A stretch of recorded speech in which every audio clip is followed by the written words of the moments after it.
In the middle of the Pacific Ocean, thousands of miles from the nearest continent, lies a ruined city built on water.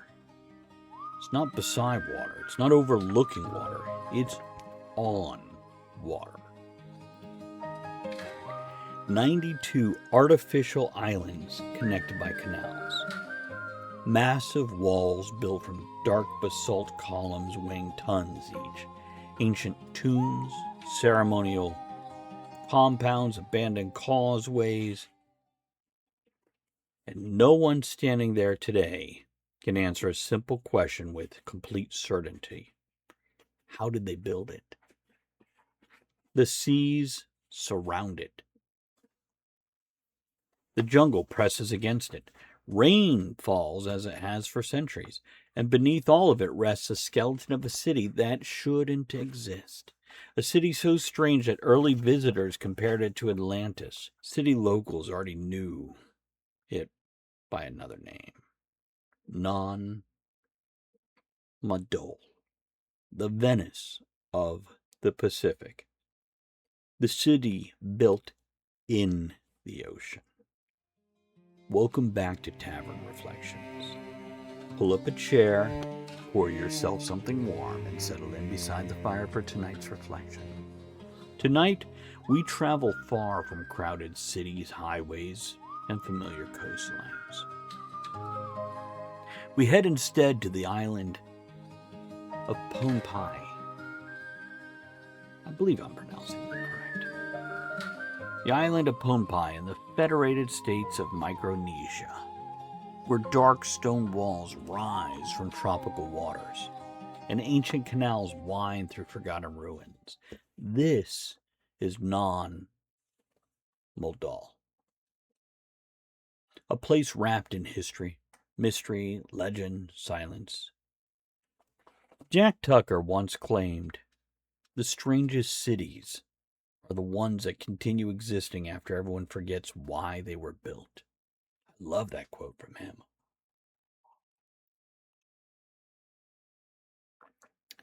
Nan Madol may be one of those cities. If you enjoy strange places, forgotten history, lost civilizations, and wanderings through the edges of reality, more strange doors await you at TravisSivart.com. Last name, same as the first, but in reverse. Now, let's go looking for a city in the sea, shall we? Before we reach Nan Madol, we need to appreciate where it exists. Pull out a globe, or go to Google Maps, whatever you got to do nowadays. Find the Pacific Ocean and keep looking. And looking. And looking. The Pacific has a way of making everything else feel crowded. North America and Asia seem close together on maps. In reality, the Pacific is vast beyond ordinary comprehension. Entire nations disappear inside it. Thousands of islands scatter across its surface like breadcrumbs tossed into endless blue wilderness. Pohnpei sits among those islands. A mountainous tropical island surrounded by reefs and rainforests and ocean, stretching to every horizon.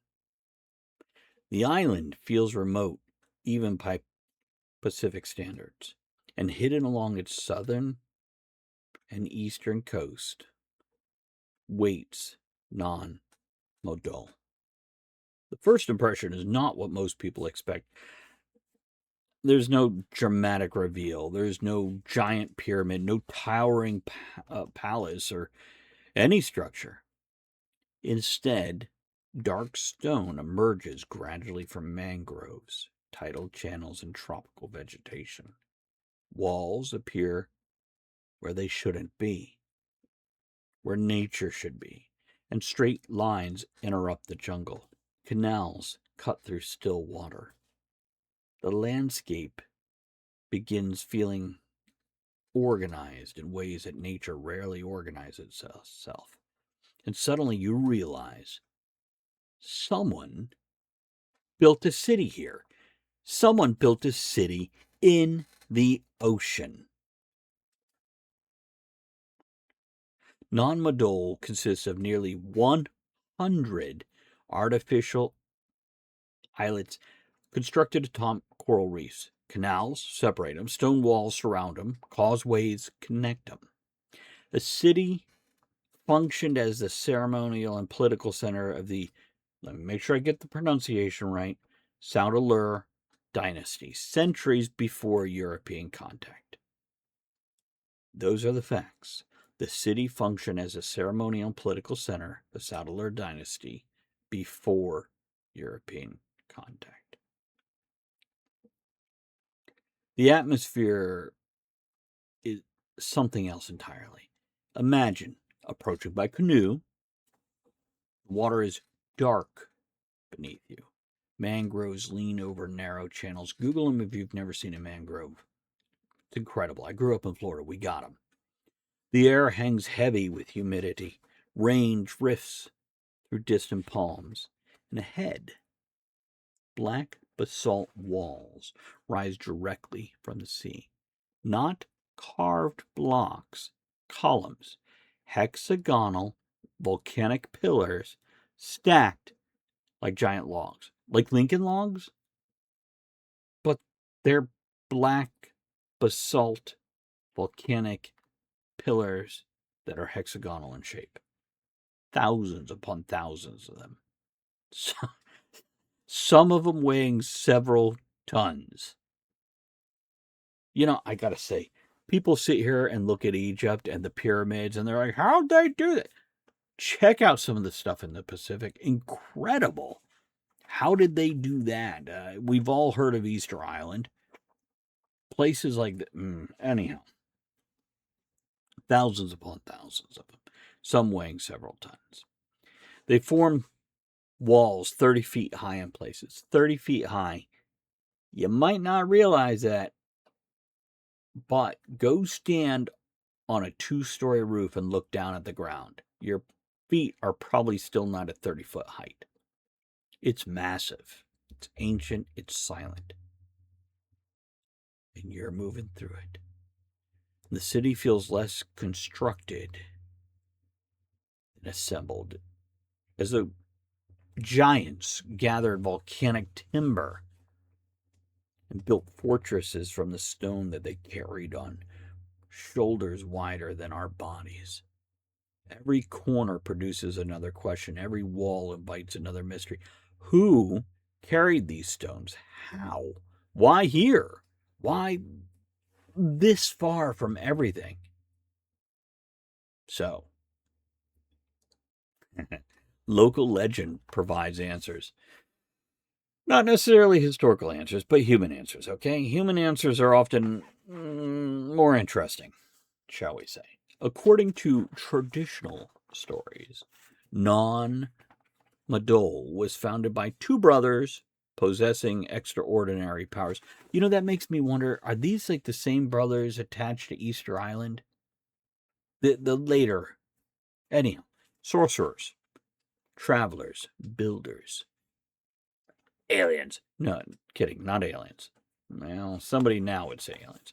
The stories claim they flew enormous stones through the air using magic. Basalt columns floated across the ocean before settling into place. Modern people hear such stories and immediately begin looking for alternative explanations, engineering, transportation methods, construction techniques. But maybe we miss something when we do that. The legends aren't trying to explain logistics. They're trying to communicate scale. The builders accomplished something so impressive that later generations struggled to imagine ordinary humans doing it. And really, standing among the ruins, you understand the impulse. Even today, with cranes, ships, and modern equipment, the achievement remains remarkable at minimum. The city feels impossible enough to deserve mythology, legends. So, rain falls often on Pohnpei. Different from Pohnpei. Pohnpei. The island is among the wettest places on Earth. Clouds drift across green mountains. Water gathers everywhere. And nowhere does water feel more present than Nan Madol. Canals thread between stone structures, reflections ripple beneath black walls. The sea enters the city and it becomes part of its architecture. Everything feels fluid, alive, changing. The city doesn't resist the ocean, it incorporates it. It worked it into its very fiber and being. That creates a unique atmosphere. Most ruins feel abandoned. Nan Madol feels occupied by water. The sea became its final resident. Tides move through ancient corridors. Fish swim where rulers once walked. Mangroves grow through ceremonial districts. The ocean has inherited the city. And strangely, it wears the inheritance well. So, one structure, stands above the others. Non-Dawas, the Royal Mortuary Complex. Massive walls surround a central tomb whose rulers of Saudeleur Dynasty were buried. So the basalt walls tower overhead. They're dark, they're weathered, they're heavy enough to make visitors instinctually lower their voices. The place feels sacred, not because signs tell you it is, because the architecture communicates it to you. You can feel the intention in stone. You can feel ceremony.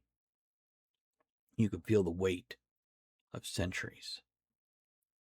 You ever been in a really old church or to Stonehenge or some of these other places? It has an atmosphere that once you look for it and realize it and discover it for yourself,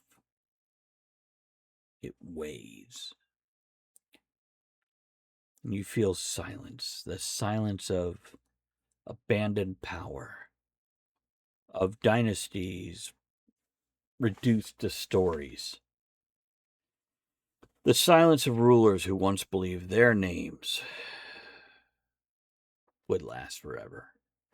Know anyone like that in the modern world? The jungle doesn't care. The ocean doesn't care. The rain doesn't care. Time eventually repossesses everything. Some things sooner than others. Western explorers often compared Nan Madol to Atlantis. That comparison misses the point. Atlantis is interesting because it may have never existed. We get to search for it. It's the cryptid of archaeology. Nan Madol is interesting because it absolutely exists. You can walk its canals. You could touch its walls. You can stand where kings once stood, like the ancient temples and pyramids in Central and South America. But the mystery isn't whether the city existed. The mystery is how such a place could remain unknown to much of the world for so long. And perhaps that right there reveals something important. Human history is larger than the stories most of us inherit. We inherit our little local things, our personal things, our specific race or region or religion. Entire civilizations flourished beyond the attention of Europe. Entire chapters unfolded far from familiar maps. Nan Madol reminds us how much history remains waiting beyond the edges of common knowledge. It's not hidden. We just overlook it.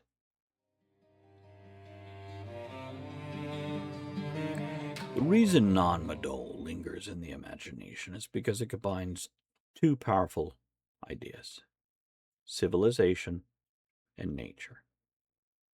Most human structures are built in opposition to nature.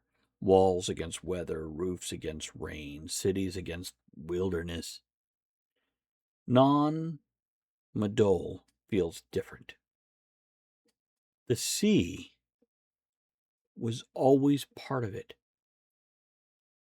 Water flowed through it from the beginning, which means the city was never entirely separate from the natural world. And perhaps that's why it feels so haunting.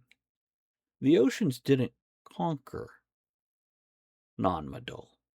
The ocean inherited it.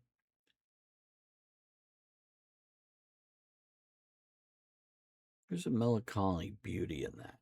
A reminder that nothing truly belongs to us, not forever. Not buildings, not empires, not names. The best we can do is leave something worth remembering behind. And for centuries, after its rulers vanished, Nan Madol continues doing exactly that.